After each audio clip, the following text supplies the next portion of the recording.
자, 여러분들이 주로 뒷부분에서 많이 틀리셨어요.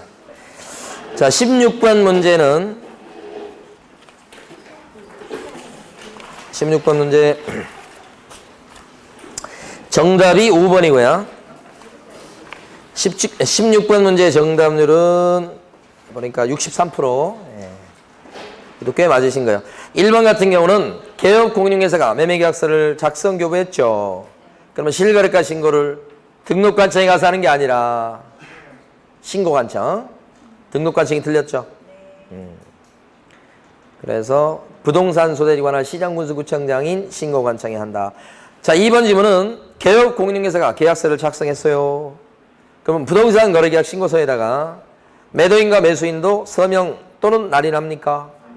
개공이 계약서를 써주었을 때는 개공만 신고무가 있죠. 따라서 당사자는 신고무가 없고, 그 얘기는 매도인과 매수인은 서명 또는 날인할 의무가 없다는 거죠. 틀렸고, 3번은 거래계약이 해제된 경우잖아요. 이렇게 됐을 때는 해제 등 신고서에다가 제출, 서명 또는 날인해서 신고관청에다가 제출할 수 있다, 이렇게 하셔야 되죠. 작년에는 할 수 있다 해서 맞게 나왔고, 그 전에는 하여야 한다 해서 틀리게 나오고 2번 나왔던 겁니다. 4번 관할 세무관세장은 부동산 거래 신고사항에 대해서 부동산 거래 가격 검증 체계에 의해서 그 적정성을 검증해야 되겠다. 여기서 적정성을 검증할 사람은 세무관세장이 아니라 신고관청이죠. 산업입지 및 개발에 관한 법률에 따른 공급계약 들어봤죠? 실거래가 신고 대상이 됩니다. 자, 17번 보시겠습니다. 17번 문제 정답은 1번이고 정답률은 54%. 한 반쯤 맞으신 거예요. 그런데 여기서도 보면 사실은 2번 같은 거 배운 적이 없어요. 3번도 배운 적이 없어요. 그죠? 근데 1번을 보니까 1번이요.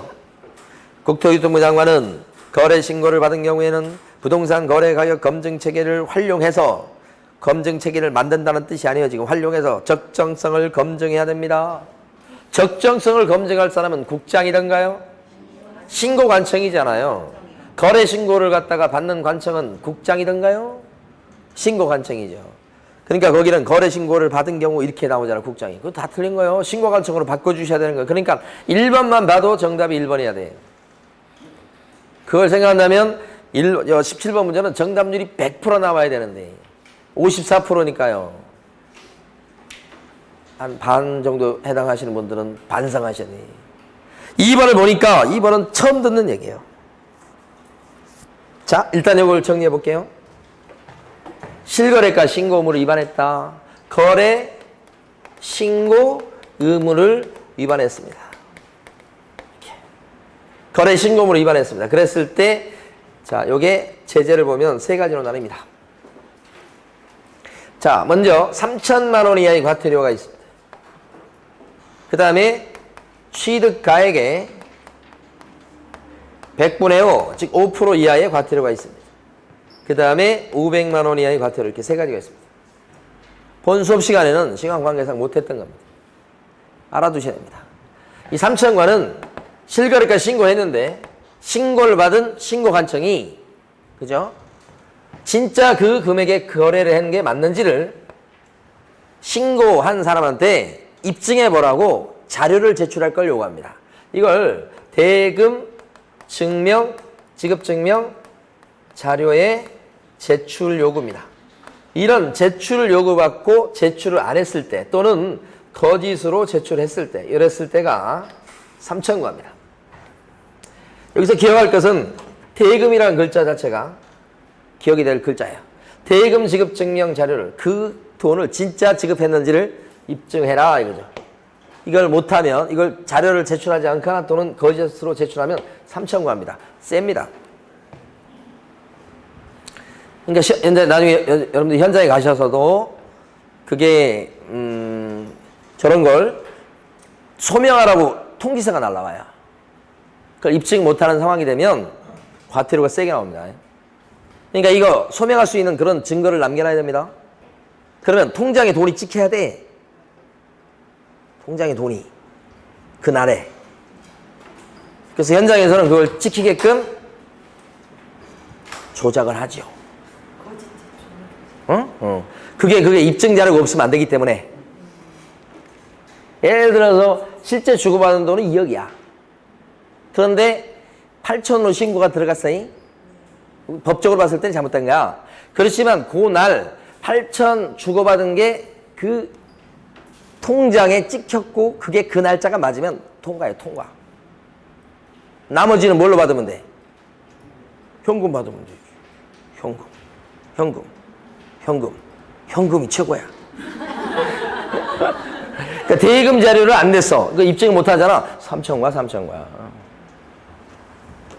그 다음에 두 번째, 취득가액의 5% 이하의 과태료는 허위 신고입니다. 허위 신고했어요. 이게. 들통이 나면 허위 신고. 이건 이제 들통이 나버린 거고, 들통이 안 나잖아. 안 났지만 뭐요? 대금 자료 내버릴 때 안 냈어. 입증을 못 하잖아요.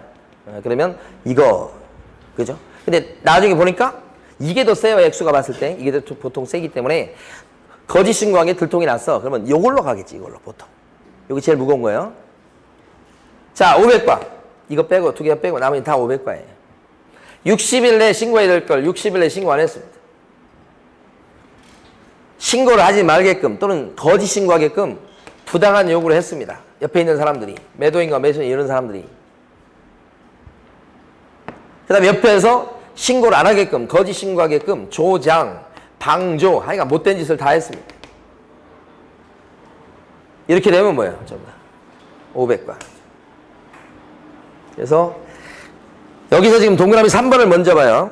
3번 보시면 대금 지급 증명 자료의 제출을 요구받고 제출하지 않았을 때는 3천만 원의 과태료 사유다. 맞죠? 맞습니다. 그런데 중요한 게 하나 있습니다. 문제지문에 이렇게 나옵니다. 대금 지급 증명 자료 외 지급 증명 자료 외 자료를 제출 요구받고 제출 안 했다. 이렇게 나와요. 좀 더 그렇게 돼 있어요. 외자가 하나 더 들어갑니다. 500과입니다. 500과. 일반적인 자료 제출을 요구받고 제출 안 했잖아요. 대금 지급 증명 말고 나머지 자료란 얘기예요. 시험지에는 이렇게 큰 글씨로 안 나와요. 눈을 크게 뜨셔야 돼. 그걸 제출 안 하면 뭐예요? 500과. 대금 자료를 안 냈다 이렇게 나오면 대금 나오면 대금 3천과 이렇게 구별하셔야 돼. 두 개를.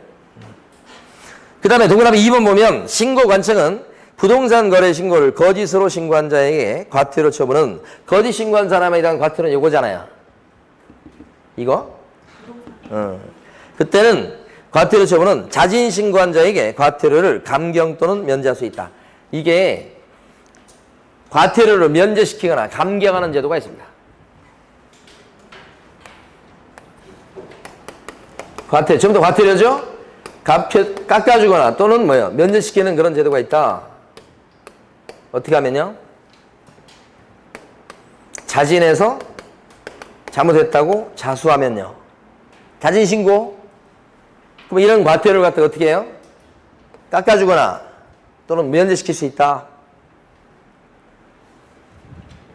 깎아주거나 면제. 근데 여기 세부적으로 보면 관청이 조사하기 전에 알기도 전에 미리 자진해서 신고하고 나 거짓 신고했어요. 나 신고 안 했어요. 뭐 이렇게 들어가면 그때는 면제시켜 줍니다. 관청이 알기 전이니까. 관청이 조사 중인데 그때 와서 자수했어. 그때는 한 50% 정도 깎아주는 거예요. 요거. 자, 근데 시험에 나왔던 게 뭔가? 자, 보세요. 이렇게 깎아준다고 돼 있잖아요. 그런데 무슨 자료를 갖다가 제출 요구받고 제출 아니했을 때는 아까 3천과도 있고 외 자료는 500과잖아요. 이랬을 때 자진 신고하잖아요. 이때는 감경이나 면제가 있어요, 없어요? 없습니다. 신고를 안 했습니다. 허위 신고했어요. 막 이런 것들은 자수하잖아요. 그러면 감경, 깎아주거나 또는 면제시켜줍니다. 요게 작년 시험에 나온 거예요. 그런데 자료 제출 안 했다. 이런 대금 자료든 외 자료든 간에 안 했다 그랬을 때 그걸 자수하잖아요. 그랬을 때는 감경 면제하는 제도가 없어요. 소용없다는 얘기입니다. 이건 안 깎아준다는 얘기예요. 그래서 감경 면제하는 제도를 이렇게 알아두셔야 돼. 일반적으로는 자진 신고하면 감경 면제가 됩니다. 보통은 안 되는 경우가 뭐라고요? 자료 제출 요구받고 제출 안 했을 때 그때는 3,000과든 500과든 간에 그걸 갖다가 자수한다 이렇게 생각하시면 돼. 그래도 깎아주지는 않습니다. 절대. 면제도 안 되고요. 예외. 동그라미 2번에 그러니까 원칙이죠. 원칙. 원칙은 깎아주거나 면제시키는 겁니다. 그 다음에 4번. 신고 내용을 보고받은 시도의사는 내용을 국장에게 국토교통부령이 정하는 바에 따라 국장에게 보고한다. 맞죠? 그 다음에 5번은 해제 등 신고 들어갔을 때 확인서를 지체 없이 발급하는 거 맞죠? 자, 그 다음에 18번입니다. 18번은 정답률이 63%밖에 안 되는데 정답이 1번입니다. 여기 보면 나머지는 다 부동산 거래 신고사항에 들어가는 거 아시겠죠? 근데 왜 정답률이 63%밖에 안 되는 거예요? 다시 한번 부동산 거래 신고사항이다 이렇게 돼 있죠. 그래서 부인들이 절에 오는 날에는 실제로 중이 좋아합니다. 이렇게 원래는 조계사 입구 이렇게 되어 있는 거죠. 자, 부동산에 관련된 거죠. 부동산의 소재, 지번, 면적, 지목, 부동산의 종류 이런 거죠. 그 다음에 요 인적사항입니다. 매도인과 매수인의 인적사항. 그 다음에 날짜는 날일이고 구체로 들어가면 계약일, 중도금지급일, 잔금지급일입니다. 그 다음에 요게 실제 거래 가격이에요. 실거래가. 요것이 중이 좋아한다고 그러죠. 자, 개업 공인중개사의 인적사항과 등록사항이죠. 조자는 뭘까요? 조건기한이 있을 때 조건기한 해서 요걸 두 개로 보면 총 7가지가 되는데 1번에 나와 있는 물건의 인도일시는 거래계약서의 필요적 기사항에만 나옵니다. 거래계약서의 필요적 기사항 중에 물건의 인도일시가 있단 말이에요. 2번에 나와 있는 부동산의 종류 두 번째 나왔던 내용이죠. 신고사항 중에 잔금지급일 할 때 이건 날짜, 날일, 잔금지급일 나오죠.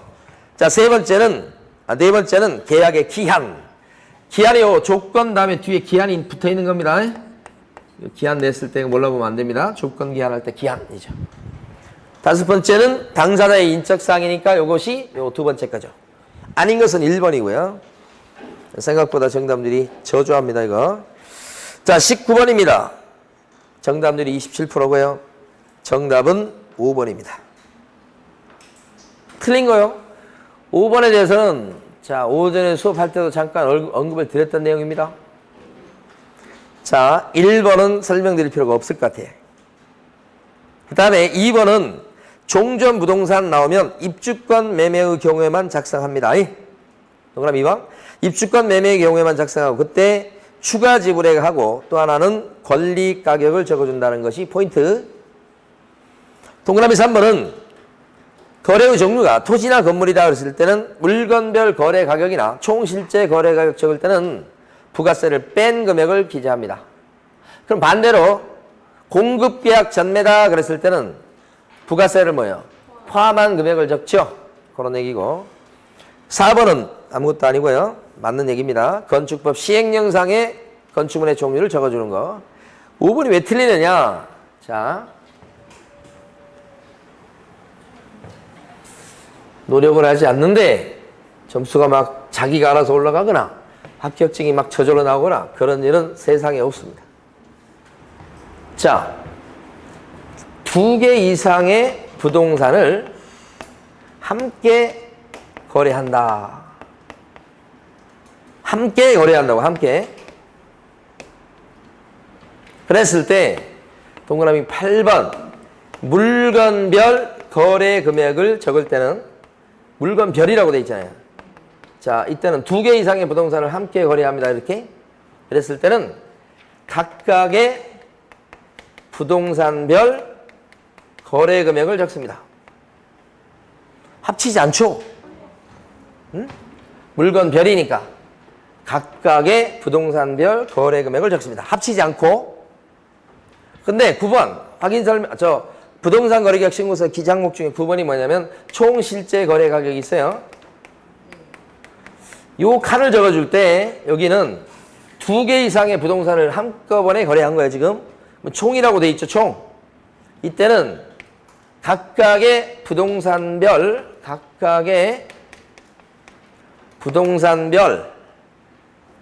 거래 금액의 합계 금액을 적습니다. 이렇게 나와야 됩니다. 끝에가 뭐가 와야 돼요? 합계. 뭐니까? 총.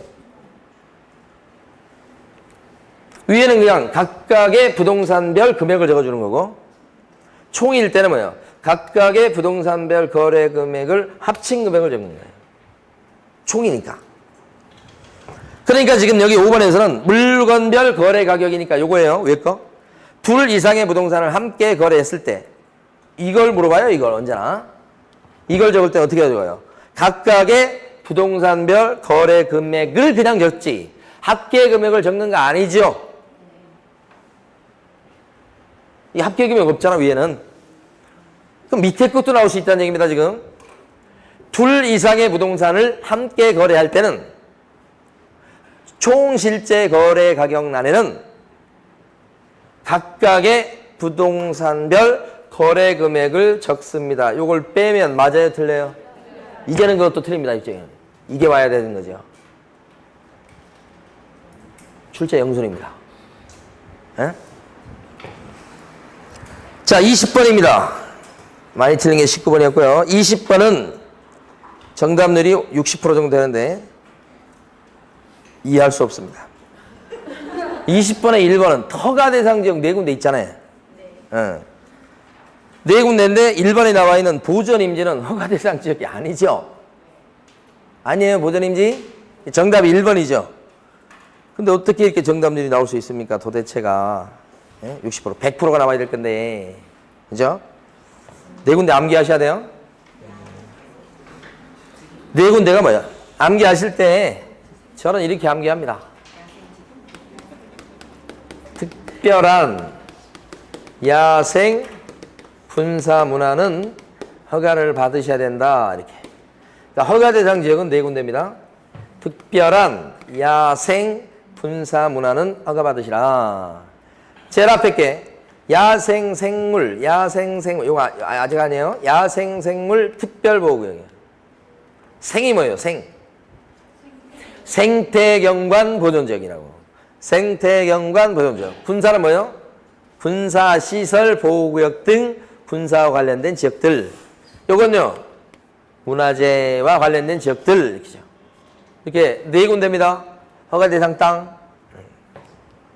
자, 21번. 정답은 3번이고, 요게 외국인 특례에서 증여도 계약이거든요. 따라서 증여 같은 경우 취득신고를 계약일로부터 60일 내에 해야 됩니다. 신고기간이. 나머지 경매나 확정 판결이나 합병이나 환매권 행사는 계약 외 원인입니다. 따라서 이때는 6개월이죠. 증여는 60일. 그래서 21번은 정답률이 70%. 22번 보시겠습니다. 틀린 것은 했고요.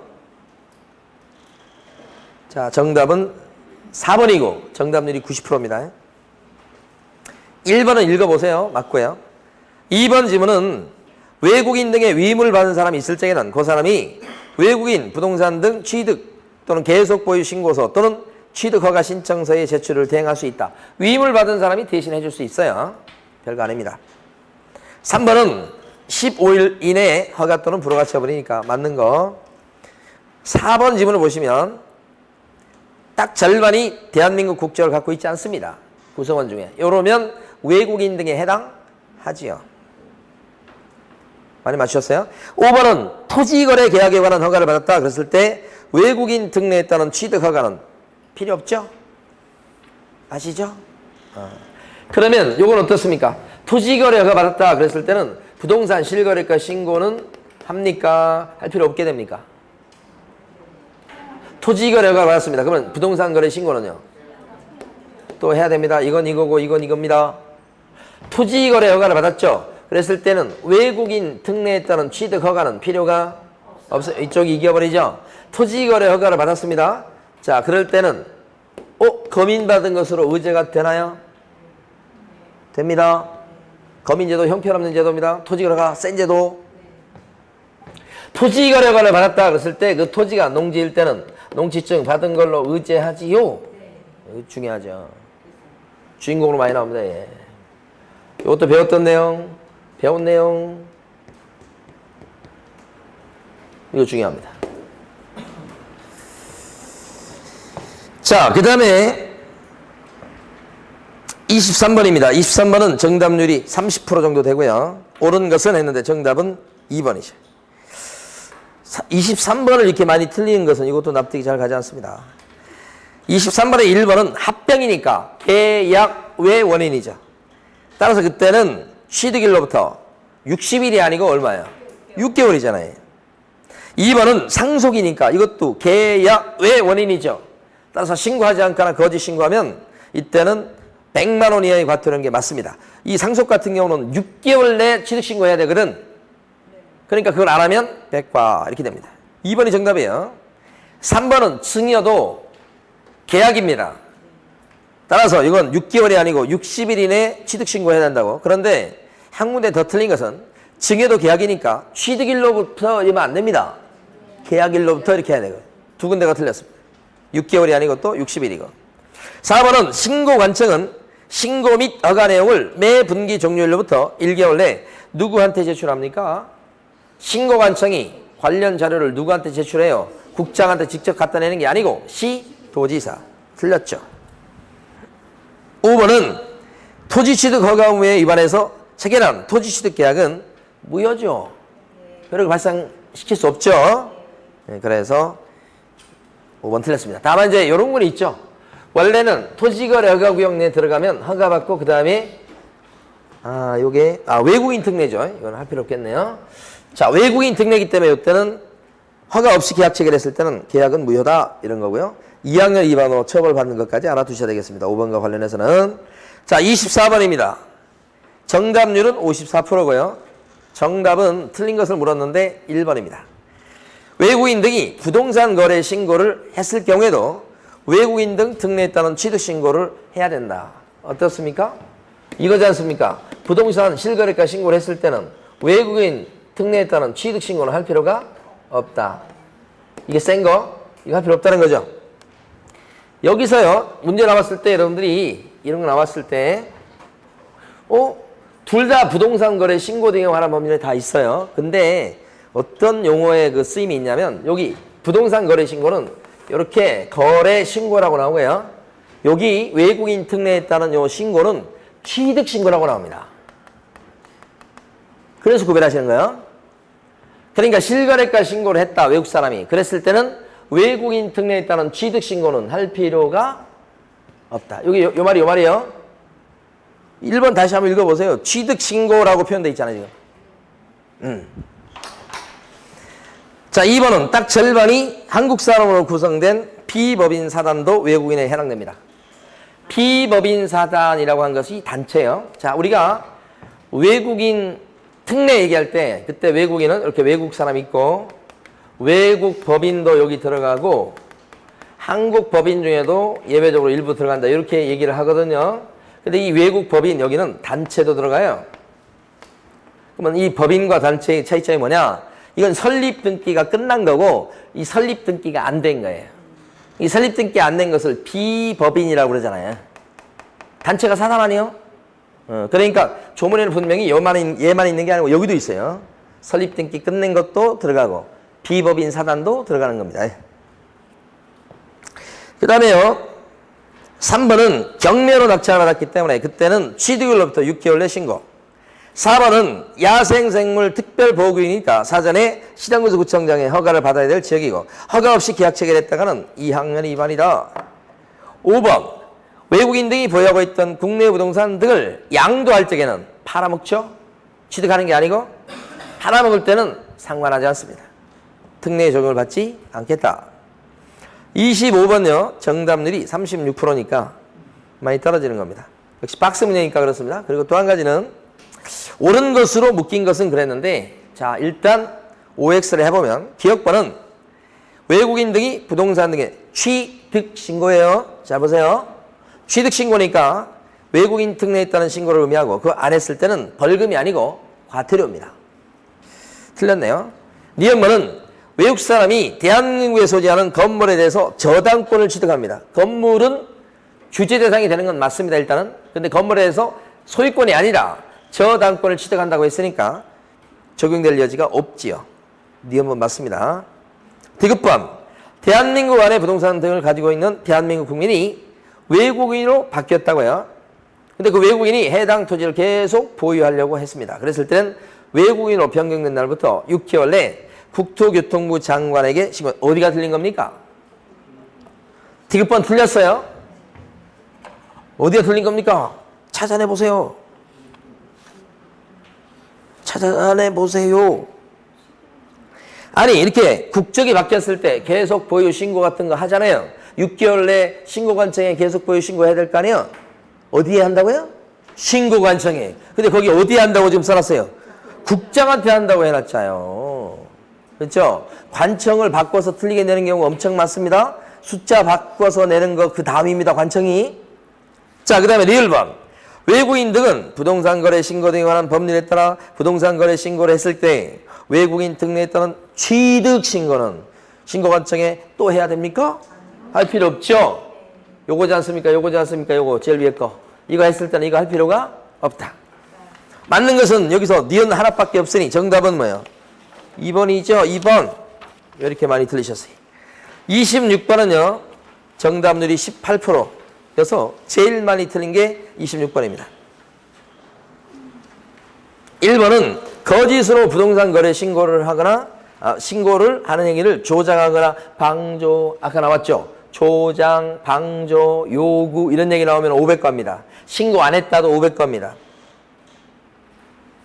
2번은 토지거래가 취소 처분 또는 조치명령을 위반했다. 이거 생소한 거죠? 1학년 1반 맞습니다. 그러니까 토지거래 허가에 대해서 취소 처분이 있는데 그걸 무시했어요. 취소가 났는데도. 그러면 이건 1학년 1반. 3번 대금 지급 증명할 수 있는 자료 외 자료를 제출하지 않거나 거짓으로 제출했다고 나옵니다. 대금 자료예요? 대금 외 자료예요? 이거 조심하셔야 됩니다. 외 자료이기 때문에 이건 3,000과라고 하면 안 되고 500만 원 이하의 과태료라고 하셔야 됩니다. 예상 문제입니다. 3번. 4번은 거래 신고물을 위반해서 신고를 거짓으로 한 자는 거짓 신고니까 5% 이하의 과태료입니다. 그 다음에 5번. 외국인 등이 계약에 의한 부동산 등 취득 신고를 하지 아니하거나 자 거래 신고, 취득 신고 이렇게 용어를 구별해서 씁니다. 외국 사람인데 이 사람이 계약을 통해서 부동산 등의 소유권을 취득한 모양이에요. 계약으로. 그러니까 그때는 취득 신고를 60일 내에 해야 되겠죠. 60일 내에 하지 않거나 거짓 신고하면 그때는 뭐죠? 계약을 원인으로 한 거니까 300과죠. 계약 외의 원인일 때는 100과고요. 26번을 제일 많이 들으셔서 그죠? 아무래도 생소한 질문들이 좀 있어서 그럴 겁니다. 근데 아까 3번 내용을 공부했습니다. 아까 수업 중간에. 자, 27번이요. 27번.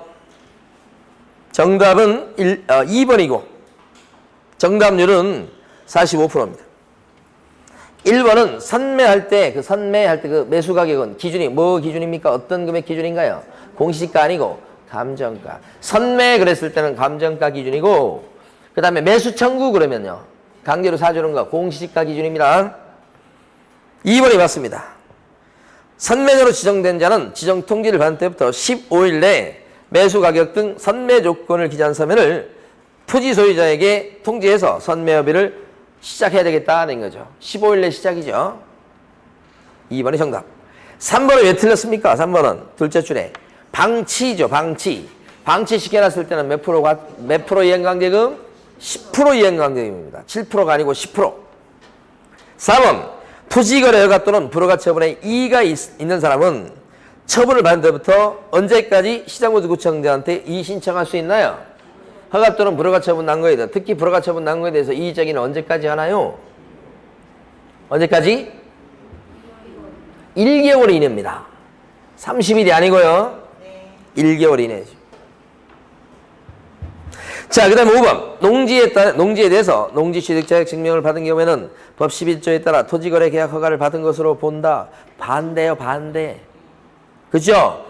토지거래가 받았을 때는 농지 취득 자격 증명 받은 것으로 의지한다. 아까 있었죠, 방금 전에. 28번요. 허가를 필요한 건 주거지역은 180초가니까 1번은 허가 대상 아니고요. 2번은 상업지역은 200초가죠. 그러니까 2번이 허가 대상. 3번은 공업지역은 660초가죠. 그러니까 허가 대상 아니고. 4번은 녹지지역은 100초가죠. 100초가니까 4번을 답을 고르시면 안 돼요. 100 가지고는 허가 대상이 아니에요. 100을 넘어가야 되는 거예요. 경계를 물어본 거예요, 일부러. 5번.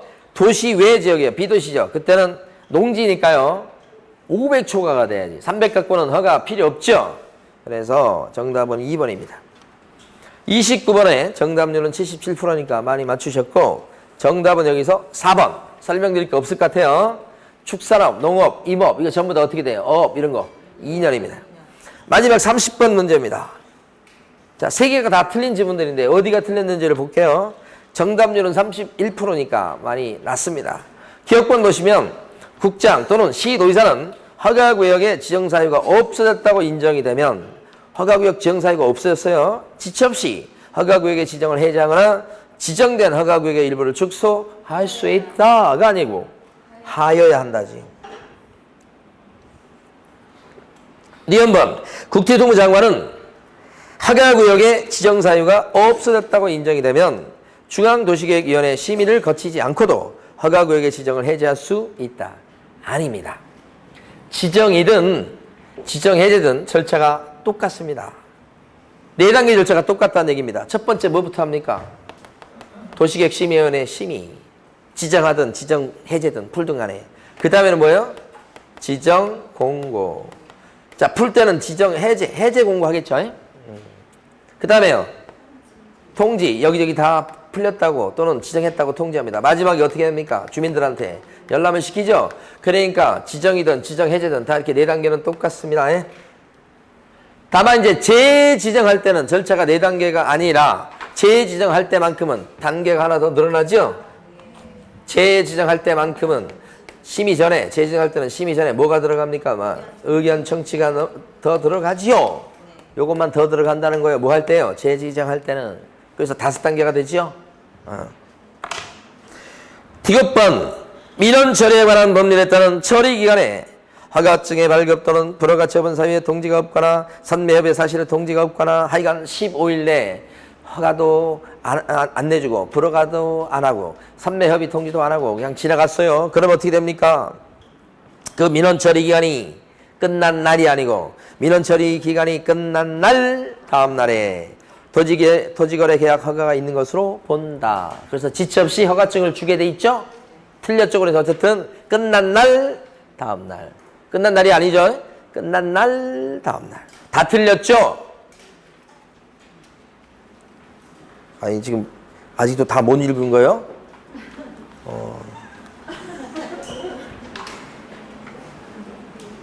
자, 어차피 다 수업 끝났으니까 디귿번 천천히 한번 읽어보고 수업을 마칩니다.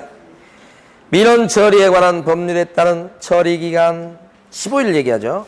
허가증의 발급 또는 불허가 처분 사유에 통지가 없거나 허가증 준 것도 아니고 불허가 통지한 것도 아니고 선매협의 사실에 통지가 있는 것도 아니에요. 그랬을 때는 아무것도 없었죠. 15일 내에. 그랬을 때는 그 민원 처리 기간이 끝난 날 다음 날에 토지거래 계약에 관한 허가가 있는 것으로 봅니다. 그런 뜻이죠? 아주 중요한 조문이죠? 정답 1번입니다. 네. 자, 오늘 수고 많으셨습니다. 네, 감사합니다.